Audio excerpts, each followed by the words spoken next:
What's up? Good morning mga kalayas. Ayan, Monday na naman. Syempre, busy na naman tayo niyan. Okay? Or atin tayo sa school.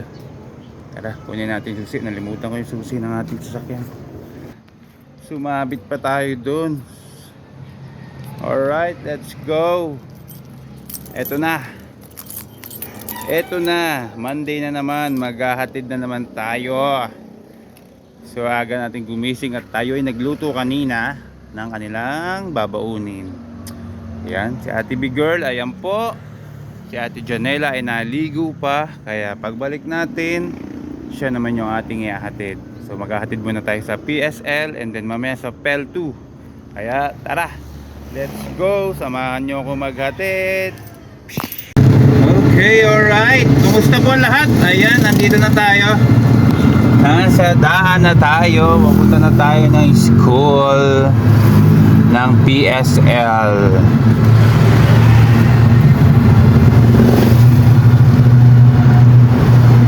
Okay.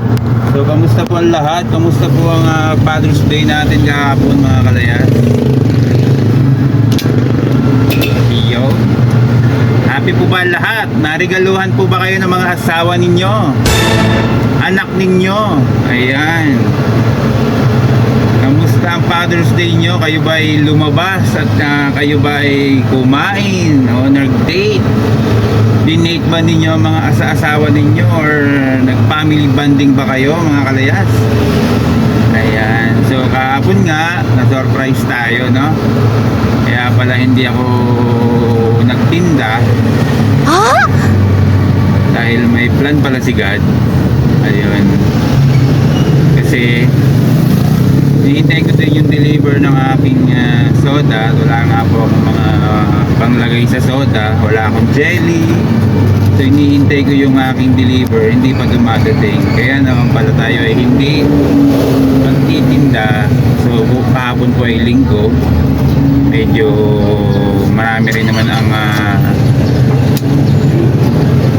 naman ang tao sa bypass pag ganung araw, lalo't Father's Day. So hindi nga tayo nakatinda dahil may plan pala si God, no?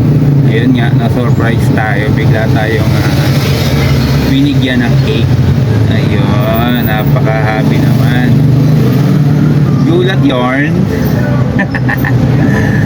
May cake tayo kahapon. So yan nga, nakita nyo nga, pinilag ko nga yan kahapon yung ating na-surprise nga ako sa cake na binigay nila sa akin.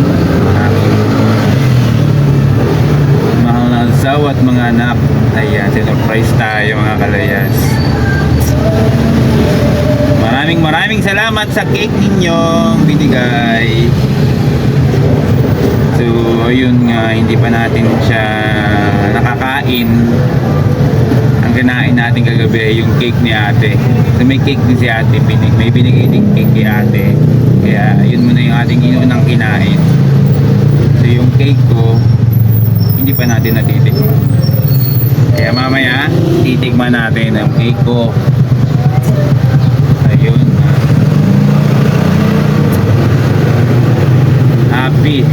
Happy Father's Day sa mga tatay natin, no? Sana ay nag-enjoy kayo kahapon at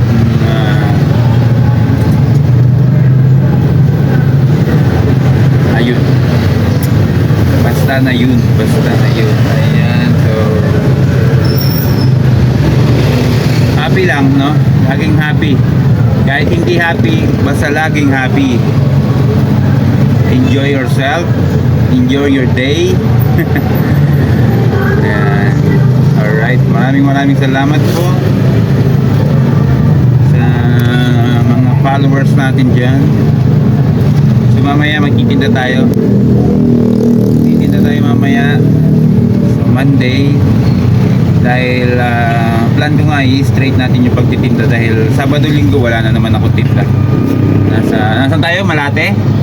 Malate ba ilaban nyo? Ayan. Saan nalaban nyo? Bisaya? Saan? Rizal. So ayan, nasa Rizal pala tayo ng Sabado Linggo. Ayan, swimming. Ayan, oh. lalaban ng swimming. Yan po ang ating panlaban ng swimming, panlaban ng lukban.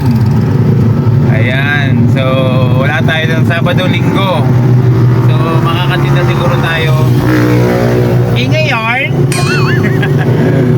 pag nakakatinda siguro tayo ay Tuesday na, kasi siyempre makakauwi tayo Linggo na ng gabi. Kaya siyempre pagod tayo pagdadrive. Kaya Tuesday na tayo makakatinda.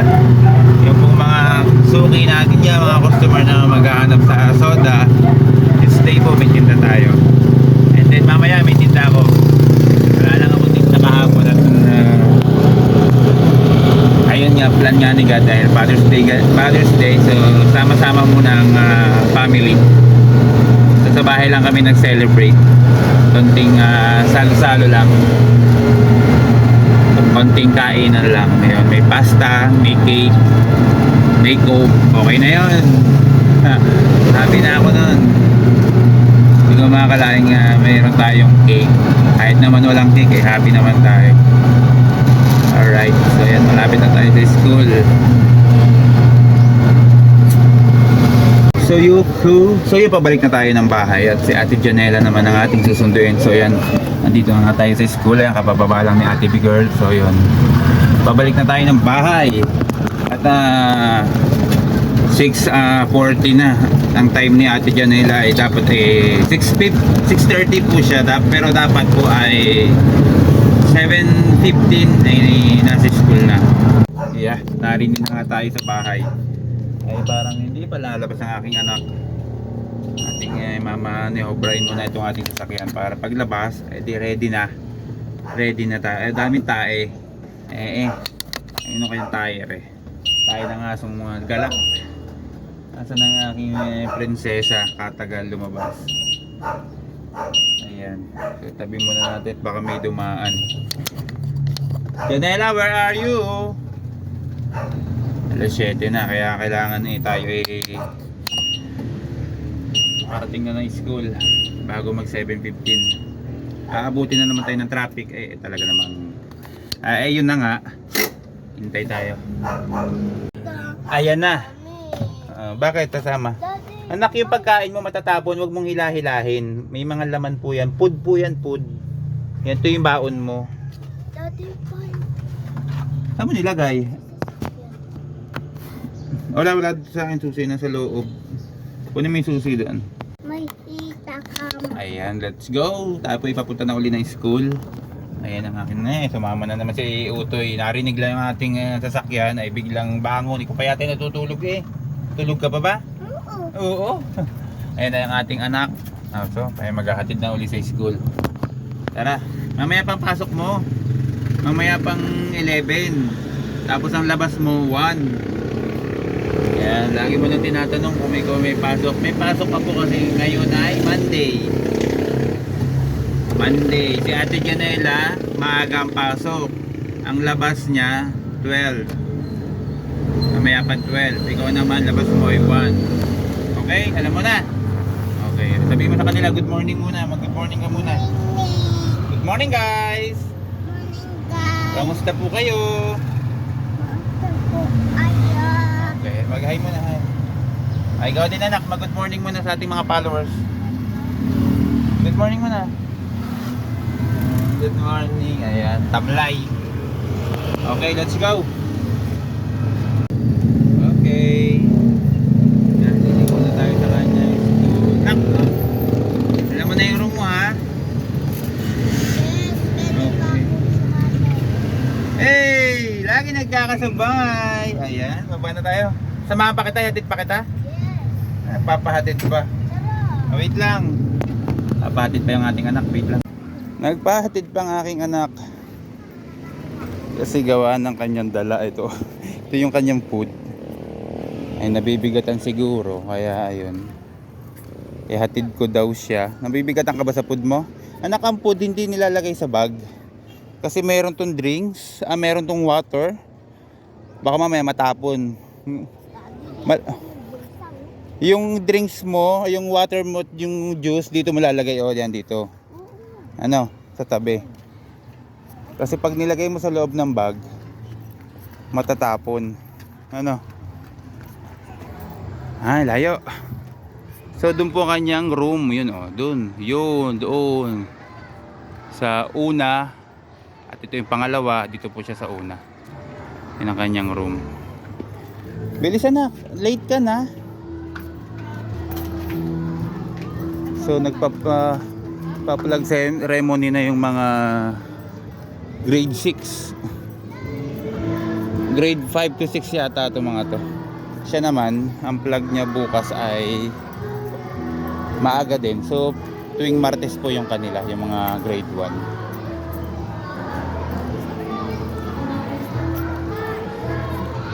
1. So ang haba ng laka rin ng aking anak ko. Yan o, pababa ngayon.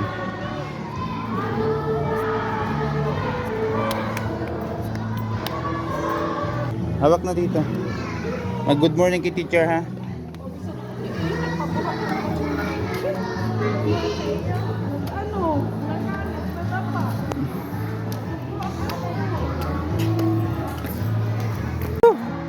Kakahingal.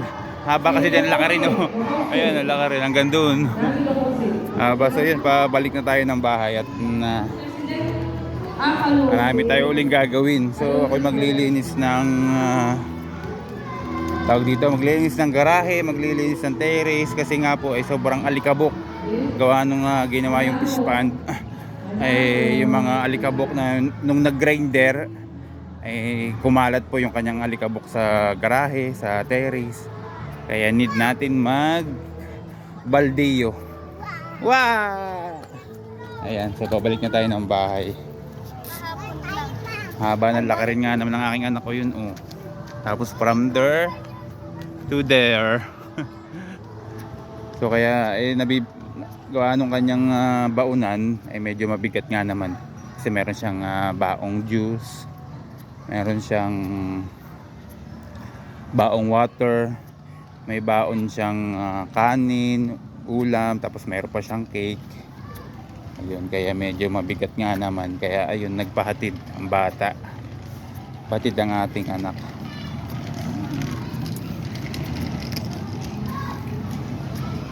Ay, kapagod nga naman. Kakapagod maglakad, pero kailangan din natin maglakad para tayo ma-exercise. Hindi laging nakasakay, okay? Tara na.